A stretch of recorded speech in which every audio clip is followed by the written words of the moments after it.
सीमाताई पाटीलजी, तुकाराम मानेजी, महादेव बोरसेजी, आदरणीय बाळासाहेब गायकवाडजी, अशोक बापू भोसले गावातून आलेले सर्व माझे ग्रामस्थ, माझ्या माता भगिनींनो, सर्व वडीलधारी मंडळी, सर्व युवक बंधू आणि भगिनी, मी प्रथमतः आपल्या सगळ्यांचे मनापासून आभार मानते की आपण या सभेसाठी आलात। मी बंटी दादा आणि अमित भैयाचे देखील मनापासून आभार मानते की वेळात वेळ काढून आमचे स्टार प्रचारक इथे या एका बहिणीच्या प्रचारानिमित्त या ठिकाणी आले, त्यांचे मनापासून आभार।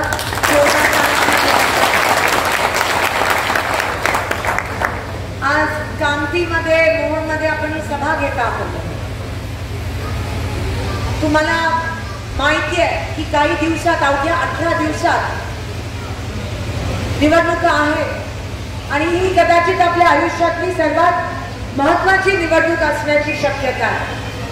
काही जणांनी तुम्ही आमच्यापेक्षा जास्त पौर्णिमे आणि अमावस्ये बघितले, पण एवढे वाईट दिवस आपल्या देशावर याआधी कधीच आले नव्हते। ज्या मागच्या 10 वर्षात ज्यांना तुम्ही विश्वासाने मतदान केलं, आज नेमकं त्याच पक्षाने तुमचा विश्वासघात केला। 15 लाखाचं आमिष, 15 लाखाचं पहिलं खोटं तुम्हाला सांगण्यात आलं। आज 10 वर्ष लागले आपल्याला समजायला की ते खोटं होतं। त्या एका आमिषावर तुम्ही त्यांना मतदान केलं 2014 मध्ये। 15 लाख कोणाच्याही खात्यात जमा झाले नाही।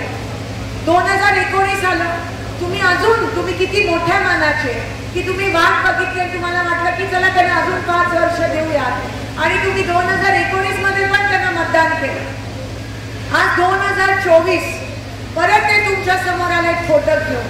पण या 10 वर्षात ज्यांच्या जीवावर त्यांनी ते सत्तेत आले, ज्यांच्या जीवावर त्यांनी सत्तेची मजा घेतली, आज नेमकं त्याच लोकांकडे या सरकारने पाठ फिरवली आहे।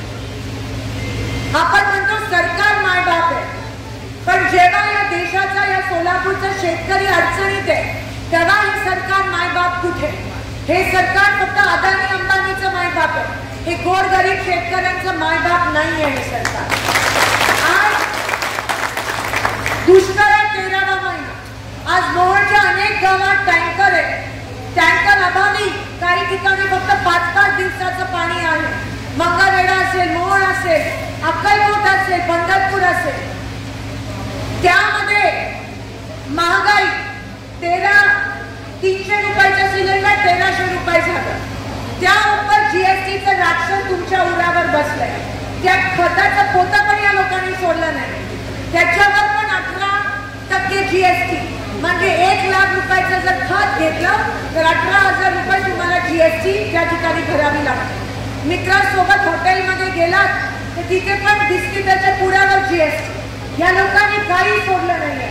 आमच्या माता भगिनी रेशन दुकानात गेल्या, रेशन दुकानात धान्य मिळत नाही। रॉकेल, बीजेपी आल्यापासून रॉकेल बंद केलं।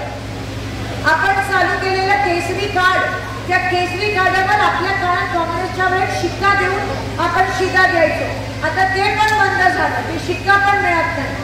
आणि ह्या लोकांनी काही सोडलं नाही। त्या खताच्या पोटावर पण त्यांचा फोटो, त्या शिधाच्या पाकिटावर पण त्यांचा फोटो, पेट्रोल पंपला पेट्रोल भरायला गेलं तर त्यांचा फोटो।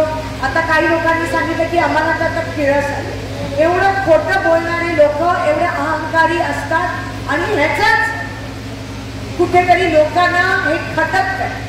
मागच्या 2 वेळेस तुम्ही सोलापूरला जे खासदार दिले, तुम्ही त्यांना ओळखत पण नव्हता, कोऱ्या पाट्या, त्यांचं काम पण नव्हतं, अनुभव पण नव्हतं, तरी तुम्ही मोठ्या मनाने त्यांना मतदान केलं, पण त्यांनी सोलापूरचं वाटोळं केलं। मागच्या 10 वर्षात सोलापुरात एक विमान सेवा साधी सुरू करू शकले नाही। ती चिमणी पाडली, जसं काय यांचं विमान आकाशात होतं, तरंगत होतं लँडिंग आणि टेक ऑफ साठी। आज 6-7 महिने झाले आपल्याला विमान सेवा त्या ठिकाणी मिळाली नाही। 7 महिने झाले। मी चॅलेंज दिलेला, विमान सेवा सुरू करायला किती वेळ लागतो? 1 फोन लागतो फक्त, पैसे लागत नाही, तरी त्यांनी त्यांची क्षमताच नाहीये ना, त्यांच्यामध्ये एवढी क्षमता नाहीये, इच्छाशक्ती नाहीये। दोन्ही खासदारांनी सत्तेची मजा घेतली। अहो सत्ताधारी पक्षाचे खासदार होणं काही सोपी गोष्ट नाहीये, छोटी गोष्ट नाहीये. कोट्यावधी रुपये आणू शकले असते तुमच्यासाठी, कोट्यावधी कामं करू शकले असते तुमच्यासाठी, पण काही केलं नाही. फक्त सत्तेची मजा घेतली आणि त्यांच्याच पक्षाने भाजपनीच त्यांना निष्क्रिय असण्याची पावती दिली. कारण का प्रत्येक वेळेस काम नाही केलं म्हणून त्यांना उमेदवार बदलावा लागला. पहिला आणला त्यांनी काम नाही केलं म्हणून बदलला, मग दुसरा आणला आता त्यांनी काम नाही केलं म्हणून उपरा आणला. अजून किती तुमचा अपमान करतील मला सांगा. हा शेवटी तुमचाच अपमान झाला ना. ज्यांना तुम्ही विश्वासाने मतदान केलं त्यांना या लोकांनी 3दा बदललं, 3दा. म्हणजे या तुमच्या मताची या भारतीय जनता पक्षाला काही किंमतच राहिली नाहीये. लोकांना ग्राह्य धरताय. लोकसभेची निवडणूक, लोकप्रतिनिधी उभे आहेत, लोकशाही आहे, पण भाजपला या लोकांचीच विसर पडते. अहो जनता जनार्दन असते, लोकशाही आहे, तुमची हुकुमशाही नाही आहे. आणि भाजपमध्ये सगळे आमदार, सोलापूरमध्ये सगळे आमदार भाजपचे, खासदार भाजपचे. मग तुमच्याबद्दल बोलणार कोण? महागाईबद्दल बोलणार कोण?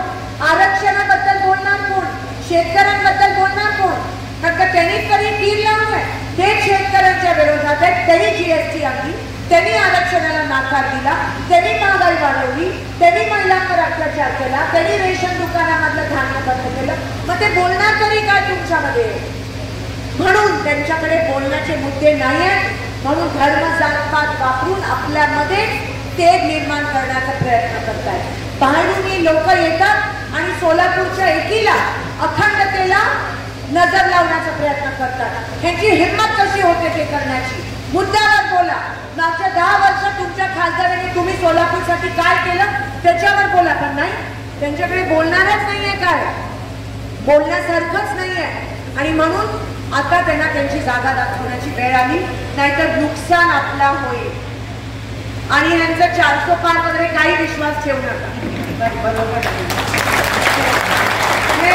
हे लोक 150च्या पुढे जाणार नाही. आणि एवढा जर विश्वास असता तर मग अरविंद केजरीवालनं रातोरात अटक का केली? काँग्रेसचे सगळे खाती सील का केले? ते हेमंत सोरेन झारखंडच्या मुख्यमंत्र्यांना का अटक केली? कारण त्यांना माहिती आहे यांच्या पायाखालची वाळू सरकारला लागली आहे. पण ते माइंड गेम करतात तुमच्यासोबत की 400 पार आणि महागाई कमी करू आणि 15 लाख, हे फक्त माइंड गेम आहे. आता पण त्यांच्याकडे फसवणीस, देवेंद्र फसवणीस काल आलेले. काल मला नवीन नाव दिलं, फोडणवीस. नंतर फक्त फोडाफोडीचं काम करतात. ते म्हणाले की तुम्ही उमेदवाराकडे बघूच नका, फक्त मोदी. म्हणजे अजूनही ते लोकांना किती वेळात करणार आहेत? म्हणजे लोकांचा खरंच एवढा अपमान करतायत ते की उमेदवाराकडे बघू नका. अहो मागच्या 2 वेळेस बघितलं नाही म्हणून तर सोलापूरचं नुकसान झालं ना. पण तुम्ही हुशार आहात, तुम्ही सुज्ञ आहात. आणि ह्या वेळेस दादा, दोन्ही दादा मी सांगते, जेव्हा जेव्हा गावात जाते तेव्हा सगळ्या लोक सांगतात की आम्ही पुढाऱ्यांचं आणि नेत्यांचं ऐकणार नाही.